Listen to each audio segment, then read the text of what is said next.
errado o conceito de que os povos da antiguidade eram totalmente desprovidos de recursos.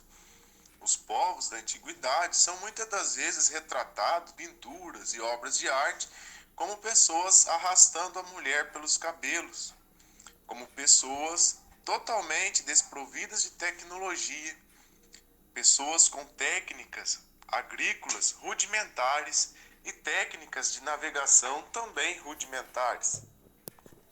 A indústria cinematográfica, de modo geral, quando vai apresentar até mesmo filmes cristãos, ela coloca os homens da antiguidade como homens atrasados em recursos e desprovidos dos mesmos. Só que a mesma igreja e os mesmos grupos cristãos que assim consideram menosprezam as próprias escrituras. Porque sim, na antiguidade, por mais incrível que pareça, os seres humanos naquela época tinham sim muito conhecimento técnico e científico, que envolvia desde a bioengenharia, conforme vimos em reportagens do History, que os povos sumérios desenvolveram técnicas para a hibridização das espécies, como também sofisticadas técnicas matemáticas de escrita e técnicas e conhecimentos astronômicos. O astrolábio, considerado atualmente como um GPS, um computador da antiguidade, demorou-se muito tempo para que pudessem identificar as formas de como esse aparelho funcionava. O astrolábio foi um importante equipamento utilizado para georreferenciamento nos mares.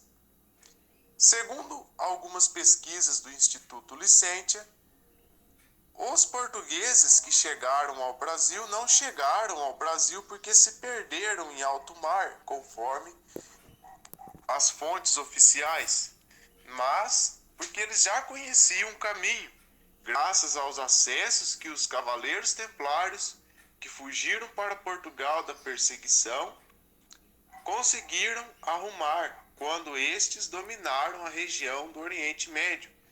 Documentos astronômicos, documentos de navegação náutica que eles pegaram dos fenícios, os quais existem registros que estiveram no Brasil, apesar do sistema de ensino negar o fato. Ainda sobre a questão do conhecimento técnico e científico da antiguidade, precisamos entender que, naquela época, o conhecimento técnico e científico estava intrinsecamente ligado à religião, à religiosidade. Era comum as pessoas utilizarem-se de metais, de cristais específicos, no intuito de se comunicar com entidades espirituais, com almas aprisionadas em outras dimensões.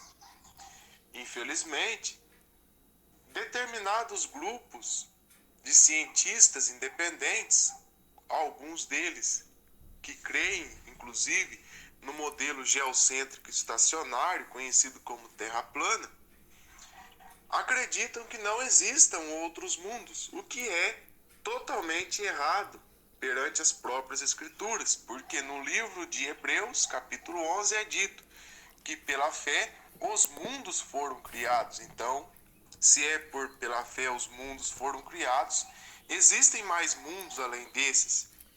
E através do livro de 2 Enoque, ou chamado de livro Mistérios de Enoque, também pelo livro Ascensão de Isaías, compreendemos sim que existem outras dimensões e que inclusive o jardim no Éden, onde está a árvore da vida, está num outro mundo. Logicamente que o modelo que nos apresentam hoje, a cosmologia, não está correta. Existem distorções, existem falsidades. Mas negar a existência de outros mundos é contrário à própria Bíblia. No livro de Reis, nós lemos a história daquela feiticeira que Saul utilizou para consultar a própria alma do herói da fé Samuel, que já havia falecido. Muitos acreditam que aquilo não foi real, que foi uma entidade maligna que fingiu ser a pessoa do profeta Samuel. Porém, o texto bíblico não afirma nada disso. E fala, inclusive, que sim, foi Samuel o consultado pela feiticeira. Esse conhecimento de se consultar os mortos, de acessar outras dimensões, está sendo usado atualmente. Elon Musk diz, juntamente com todos aqueles que estão engajados na criação da inteligência artificial, que a mesma constitui-se de uma alma viva. Temos aí o funcionamento, a importância das pirâmides, que eram como ambientes ressonantes, capazes de ouvir a frequência das estrelas. No idioma latim, a palavra Uranus significa céu, no grego. No grego, a palavra Uranus significa céu. O português, herdando a palavra Urano, que era o significado da palavra céu, colocou essa mesma palavra urânio com adaptações para trazer o significado para a palavra que se refere a um mineral. Esse mineral, uma vez enriquecido, serve para produzir bombas e serve para produzir energia, pois os seus átomos, no processo de enriquecimento, se tornam altamente energéticos e explosivos. E o urânio, ou Uranus, no idioma grego, e o urânio, mineral totalmente energético, usado na fabricação de energia, não poderiam ter recebido esses nomes em vão, ou à toa, por mera coincidência. Pois Nikola Tesla disse, abre aspas, pense em universo, pense em estrelas e pense em frequência e vibração. Frequência e vibração está altamente ligada à produção de energia, e Nikola Tesla queria criar um dispositivo capaz de transmitir energia elétrica para todas as pessoas, sem o uso de fios e sistemas de distribuição de energia.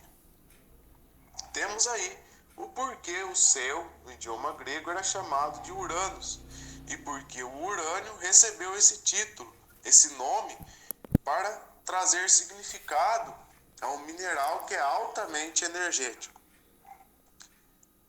Diante disso, podemos entender, sim, o mundo antigo tinha muito conhecimento técnico e científico, e nós utilizamos hoje conhecimentos que foram deixados por eles. As placas de computador utilizam o mesmo dispositivo que está no cérebro humano e que está na cúpula celeste.